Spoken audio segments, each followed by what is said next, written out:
हर हर महादेव। आज हम देखने वाले हैं शिव के विभिन्न स्वरूप।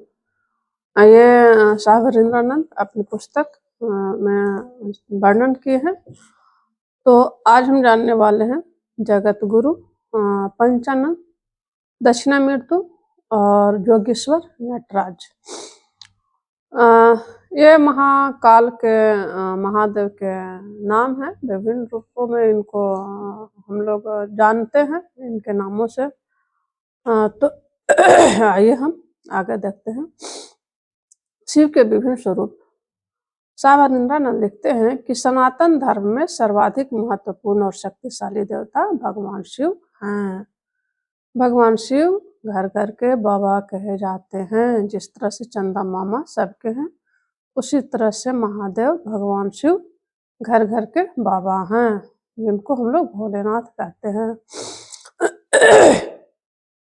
भगवान शिव की अध्यात्म और धर्म में मान्यताएं काफी प्राचीन है। इसकी जड़ें गहरी हैं। शिव की जितनी अधिक मान्यताएं हैं, उतने ही अधिक कथानक भी। उनका विविध स्वरूप और उनकी लीलाएं समाज के लिए हमेशा कौतूहल का विषय रही है।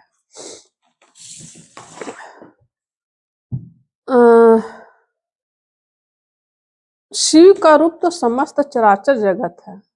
शिव का रूप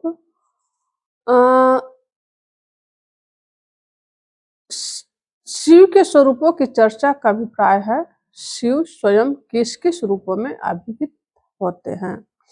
यथा जगत गुरु, दक्षिणामूर्ति, पंचानन, महामृत्युंजय, अघोरेश्वर, योगीश्वर, नटराज, महाकाल आदि अनेक नाम हैं जो मूलतः शिव की संज्ञा से जाने जाते हैं।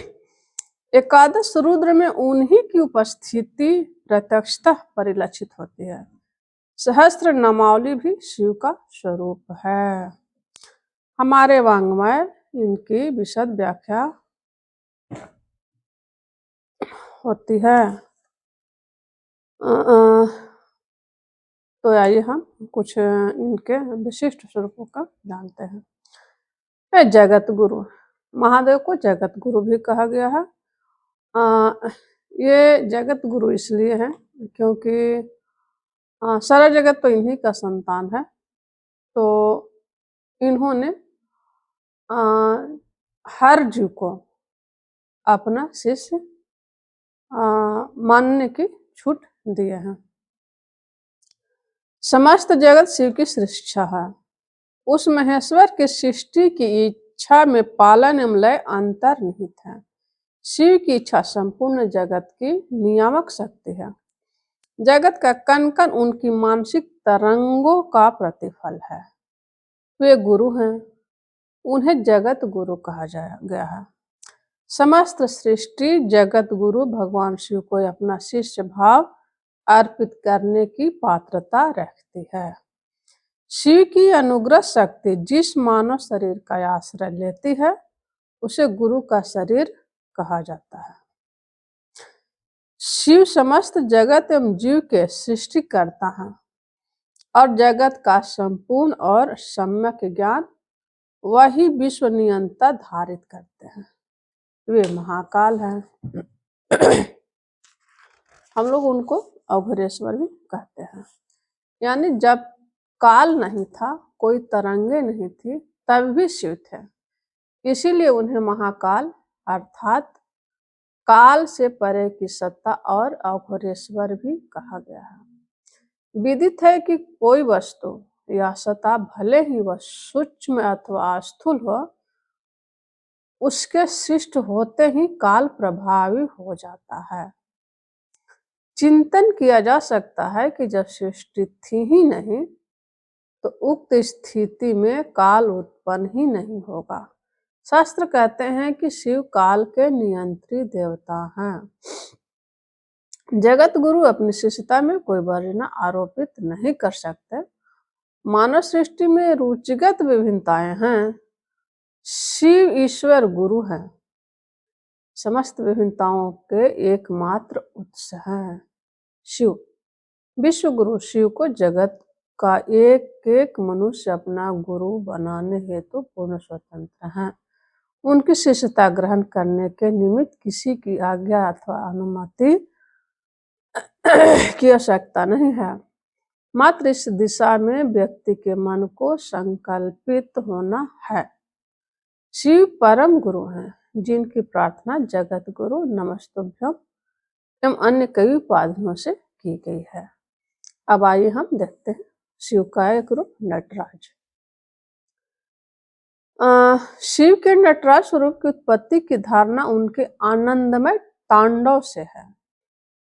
क्योंकि शिव जब आनंद में होते हैं तो डांस करते हैं, यानी तांडव करते हैं, तो इसलिए उनका एक आनंदमय रूप है तांडव। शिव के इस विशेष स्वरूप का अर्थ जितना व्यापक है उतना ही ग्राह्य है। शिव का नृत्य ज्ञान का और उनका प्रभा मंडल प्रकृति का रूप है। शिव पुराण में उल्लेख है कि नटराज या महानर्तक शिव नृत्य कला के प्रवर्तक हैं, सुर ताल के महान ज्ञाता हैं। शिव संज्ञा ही नटराज के मंगलमय सहज जीवन दर्शन की ओर संकेत करती है। भगवान शिव के अनेक रूपों में उनका नर्तक रूप अति प्रसिद्ध है। हम लोग तस्वीरों में देखते हैं, उनका ये रूप बहुत ही लुभावने होते हैं। भगवान शिव के अनेक रूपों में उनका नर्तक रूप अति प्रसिद्ध है। दक्षिण भारत में शिव के नटराज या नृत्यराज स्वरूप का प्रचार प्रसार प्रचुरता से हुआ है। शिव ने ही नृत्य तांडव कला का प्रवर्तन किया, ऐसी ऐतिहासिक और पारंपरिक मान्यता है। शिव आदि नट हैं। शिव आदि नट हैं, मतलब कि जब से सृष्टि हुआ तब से, इसलिए उन्हें नटराज भी कहा जाता है। मूलतः नटराज का अर्थ नृत्य करने वालों के सम्राट से है। संपूर्ण ब्रह्मांड इनकी नृत्यशाला है।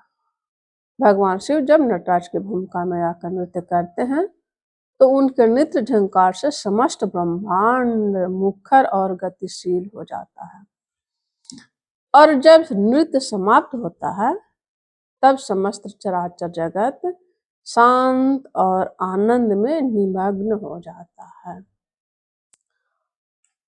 आगे साहब बताते हैं कि नटराज का नृत्य स्वरूप परमात्मा के सारे कार्यकलापों को प्रतिरूपित करता है। नटराज की भाव भंगिमा सृष्टि, स्थिति, संहार, तिरोभाव और अनुग्रह भाव, इन 5 ईश्वरीय क्रियाओं का द्योतक है। नटराज शिव का उद्धृत नृत्य तांडव और पार्वती का कोमल लास्य नृत्य सृष्टि के आवर्तन और प्रवर्तन के द्वंद्व का सम्मिश्रण है। उनके नृत्यों में विरोधों का संतुलन और सामंजस्य है। नटराज का तांडव केवल प्रलय या संसार का ही द्योतक नहीं है, अपितु सृष्टि और संहार यानी स्थितिक और लय के रूप में निरंतर चलने वाला महान नृत्य है।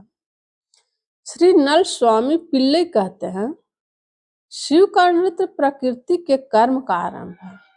श्री नल्ले स्वामी पिल्लई कहते हैं कि शिव का नृत्य प्रकृति के कर्म का आरंभ है।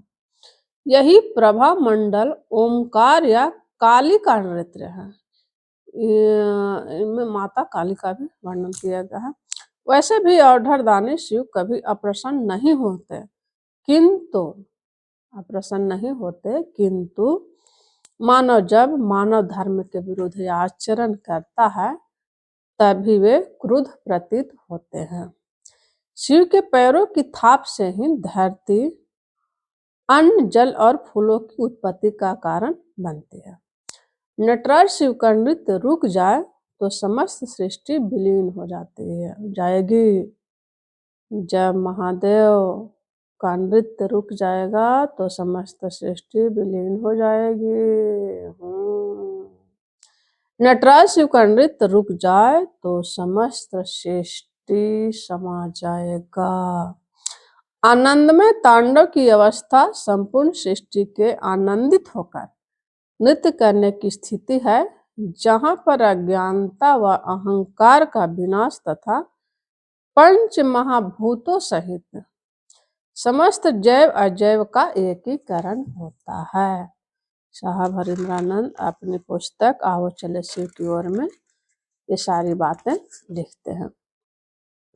आगे लिखते हैं कि नटराज की मान्यता सिर्फ नृत्य सम्राट के लिए नहीं है, अपितु अज्ञानता को नष्ट करने का भी द्योतक है। नटराज रूप में भगवान शिव एक बौने राक्षस अपस्मार पर तांडव नृत्य करते हुए दिखते हैं। यह बौनापन शारीरिक दिव्यांगता नहीं है, अपितु बौना राक्षस अज्ञानता का प्रतीक है। अज्ञानी व्यक्ति का कद समाज में नीचा होता है हमेशा। इसलिए बौना या छोटा ही रहता है। उन्हीं भावों को शिव के इस स्वरूप में देखा जा सकता है। इसी मुद्रा में उनके बाएं हाथ में अग्नि भी दिखाई देती है, जो विनाश की प्रवृत्ति है। ईश्वर को संहारक भी कहा गया है। ईश्वर यानी शिव, शिव को संहारक भी माना जाता है। यहाँ अपनी इस अग्नि से शिव सृष्टि में उपस्थित नकारात्मकता को नष्ट करते हैं और फिर पुनर्निर्माण का रास्ता प्रशस्त करते हैं। महानृत्य की मुद्रा में शिव का एक पैर उठा हुआ है, जो स्वतंत्र रूप से निरंतर आगे बढ़ने की प्रेरणा देती है। अपने इस रूप में भगवान शिव जीव और प्रकृति की सार्वभौमिक स्वतंत्रता का उद्घोष करते हैं। नटराज की इसी मुद्रा में एक हाथ नीचे की ओर है, जो स्थिति और लय को दर्शाता है। सृष्टि गतिमान और परिवर्तनशील है।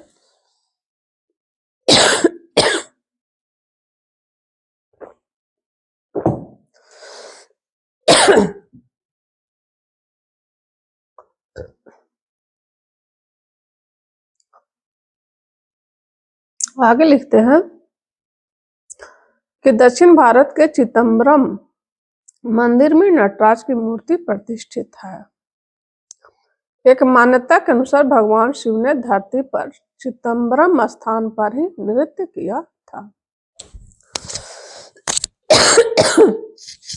माना जाता है कि योग सूत्र के प्रणेता पतंजलि ने योगेश्वर शिव के निरूपण के लिए यह मंदिर बनवाया था।